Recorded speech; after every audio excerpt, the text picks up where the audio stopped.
আসসালামু আলাইকুম। এই পর্বে মাইক্রোসফট ওয়ার্ডের অটোকরেক্ট অপশন সম্পর্কে আলোচনা করব। তো অটোকরেক্ট অপশন ফাইল ট্যাবে ক্লিক করবেন। ফাইল ট্যাবে ক্লিক করে অপশনে ক্লিক করবেন। অপশনে ক্লিক করলে একটি ওয়ার্ড অপশন নামে ডায়লগ বক্স চলে এসেছে। বাম দিক থেকে লিস্ট থেকে প্রুফিং এ ক্লিক করবেন। প্রুফিং এ ক্লিক করার পর ডান সাইডে চলে যাবেন। দেখুন এখানে অটোকরেক্ট অপশন আছে। এরপর বাম বাটনে একবার ক্লিক করবেন। অটোকরেক্ট ট্যাব থেকে এখানে বিভিন্ন অপশন রয়েছে। এই অপশনগুলো বাংলা লেখার সময়তে অবশ্যই আনচেক থাকবে। ইংলিশ লেখার সময়তে এভাবে সাধারণত চেকমার্ক করা থাকে ডিফল্ট হিসাবে। আপনি বাংলা লেখার সময়তে অবশ্যই এগুলো ক্লিক করে চেকমার্কগুলো উঠিয়ে দিবেন। এরপরে ওকে করার পর আবার ওকে করবেন। এরপরে বাংলা লিখবেন। বাংলা লেখার সময়তে অবশ্যই এগুলো চেকমার্ক আউট করতে হবে, কারণ বাংলা লেখার সময়তে যখন আপনি কোনো শব্দ লিখবেন, যেমন আমি একটা উদাহরণস্বরূপ বলতে পারি আমার, সেক্ষেত্রে র যেমন স্পেস দিবেন, রটা না হয়ে আমাও হয়ে যাবে। তো এরকম কিছু পরিবর্তন অবশ্যই হবে। সেক্ষেত্রে অবশ্যই বাংলা লেখার সময়তে অটোকরেক্ট অপশনগুলো উঠিয়ে দিবেন, কিন্তু ইংলিশ লেখার সময়তে অবশ্যই চেকমার্কগুলো করে রাখবেন। কেন করবেন এগুলো একটি একটি করে আমি ব্যাখ্যা করে দেখাবো। তো আমি এখানে একটি অপশন দেখাই যে কারেক্ট টু ইনিশিয়াল ক্যাপিটাল, এখানে চেকমার্ক করতে হয় ইংলিশ লেখার সময়তে। কিন্তু কেন? কারণ ইনিশিয়াল ক্যাপিটাল কোনো একটি শব্দ যখন আপনি প্রথম দুইটি অক্ষর বড় হাতের করে দিবেন, বাকি অক্ষরগুলো ছোট হাতের করবেন, তো অটোমেটিক প্রথম অক্ষরটা বড় হাতের রাখবে, বাকি যে দ্বিতীয় অক্ষরটা বড় হাতের করেছিলেন এটাকে অটোমেটিক ছোট হাতের করে দিবে, যদি আপনার এই কারেক্ট টু ইনিশিয়াল ক্যাপিটাল এখানে চেক মার্ক করা থাকে। তো চলুন ওকে করে আবার ওকে করি। সাপোজ একটি আমি শব্দ লিখবো, একটি ফন্ট সাইজ বড় করলাম, টি ই দুইটি বড় হাতে দিলাম, দিয়ে এভাবে করে একটি ছোট একটি অক্ষর দিলাম। যেমনই স্পেস চাপবেন, দেখুন প্রথম টিটা বড় হাতের অক্ষর আছে এবং পরের ইটা কিন্তু এটি ছোট হাতের অক্ষর করে দিয়েছে অটোমেটিক। আপনি যদি এই অটোকারেক্ট অপশনের চেকমার্কটা আউট করে দেন, সেক্ষেত্রে কিন্তু আর আপনি এই সুবিধাটা আর পাবেন না। আপনি আবার টি ই এ সি আর লেখেন, দেখুন আপনার সেই সুবিধাটা পাবেন না। তো আশা করা যায় আপনি এই কারেক্ট টু ইনিশিয়াল ক্যাপিটাল অবশ্যই ইংলিশ লেখার সময় চেকমার্ক করবেন এবং বুঝতে পারলেন। এরপরে capitalise first letter of sentence, এই অপশনটাতে চেকমার্ক করলে কি সুবিধা পাবেন। তো চলুন আমি একটি সেন্টেন্স লিখছি, আই স্পেস দিলেন, দেখুন I am a student. I কিন্তু আপনি ছোট হাতের অক্ষর দিয়েছেন, কিন্তু যেমনই আই এর পরে স্পেস দিয়েছেন সঙ্গে সঙ্গে আইটা বড় হাতের অক্ষর করে দিয়েছে। এরপর আপনি যদি প্রুফিং এর এখানে এই sentence capitalise first letter of sentence এই চেকমার্কটা আউট করে রাখেন, সেক্ষেত্রে কিন্তু আপনি আই লিখলেন, দেখুন স্পেস দেওয়ার পরেও কিন্তু আপনার সে আই অক্ষরটা প্রথমকার অক্ষরটা কিন্তু বড় হাতের করলো না। এই জন্য অবশ্যই ইংলিশ লেখার সময় আপনি এই sentence case capitalise first letter of sentence এই চেকমার্কটা ক্লিক করবেন। এরপরে capitalise first letter of table sell এই অপশনটা চেকমার্ক করলে কি সুবিধা পাবেন।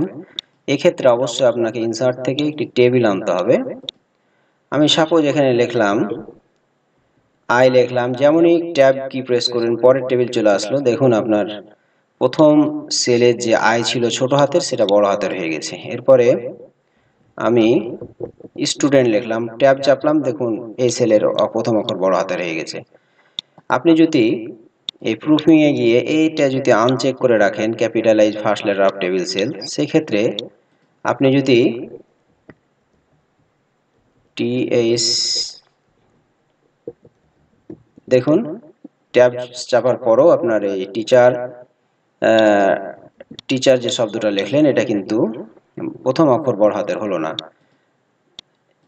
তাহলে অবশ্যই আপনি ইংলিশ লেখার সময়তে capitalise first letter of table sell এই অপশনটা চেকমার্ক করবেন। এরপরে ক্যাপিটালাইজ নেম অফ ডেজ এই অপশনটা চেকমার্ক করলে কি সুবিধা পাবেন, চলুন আমি টেবিলটা রিমুভ করে দিই। টেবিলে ক্লিক করে ব্যাক স্পেস।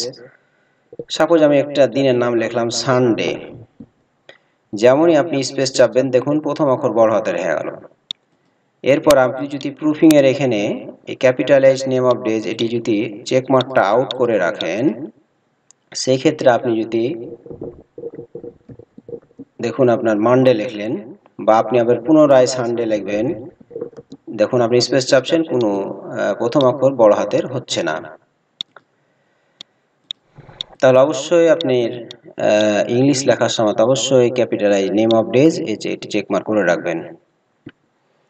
এরপরে correct accidental use of caps lock, এই অপশনটার কাজ কি?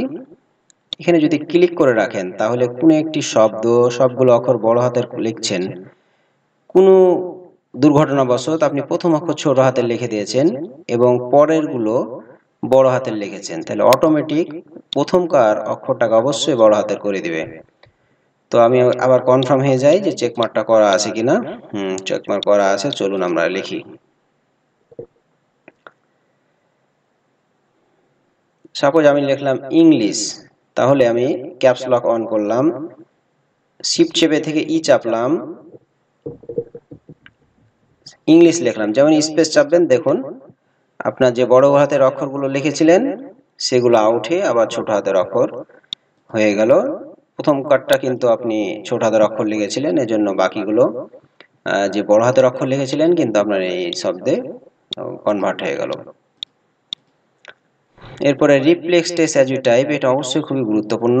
আপনি এখানে ক্লিক করবেন, ক্লিক করার পর আপনি এখানে যে চিহ্নগুলো দেখছেন আপনি কপিরাইট মার্ক নিয়ে আসবেন, first bracket opening C, first bracket closing, copyright mark চলে আসবে। দেখুন first bracket opening C, first bracket closing দেবেন, কপিরাইট মার্ক চলে আসছে। ফার্স্ট ব্র্যাকেট ওপেনিং আর ফার্স্ট ব্র্যাকেট ক্লোজিং দিবেন, রেজিস্টার মার্ক চলে আসছে। আপনি যদি এই চেক মার্কটা আউট করে রাখেন সেক্ষেত্রে কিন্তু আপনারা এই সুবিধাটা পাবেন না। দেখুন এই সুবিধাটা পাচ্ছেন না। তো অবশ্যই আপনি এই অপশনটা তো অবশ্যই চেক মার্ক করে রাখবেন। এই অপশনটা চেক মার্ক করার আরেকটি সুবিধা রয়েছে, সেটি হচ্ছে চেক মার্ক করার পর আপনি চাইলে কোনো একটি শব্দ বারবার লিখতে গিয়ে ভুল করছেন, তা আপনি এই ভুল শব্দটা আপনি এখানে লিখে রাখবেন এবং সঠিক শব্দটা আপনি এখানে লিখে রাখবেন। তাহলে আপনার পুনরায় যদি সেই শব্দটা ভুল করেন তাহলে অটো কারেক্ট করে নেবে। তো চলুন, সাপোজ আমার নাম হচ্ছে শফিকুল, আমার বারবার SOFIKUL লিখে দিচ্ছি, কিন্তু আমার সঠিক শব্দ হবে পাশে লিখবেন SHAFIQUL। আমার ভুল নাম হচ্ছে এটা, বারবার এটা লিখি, আর আমার সঠিক শব্দ হচ্ছে এটা। আমি এই ভুল শব্দটা আমি এখানে দেবো এবং সঠিক শব্দটা এখানে দেবো, এরপরে অ্যাড করে রাখবো, আবার ওকে করব, আবার ওকে করব। এরপর আমার ভুল শব্দটা যদি আমরা লিখি, যেমন স্পেস দিবেন দেখুন আপনার সঠিক শব্দটাতে রূপান্তর হয়ে গেল। এরপর আপনি চাচ্ছেন যে আমি একটি শব্দ লিখলাম, আমার এই ফন্ট সাইজ একটু বড় করলাম, রেড কালো ব্ল্যাক কালার করলাম, সরি রেড কালার করলাম।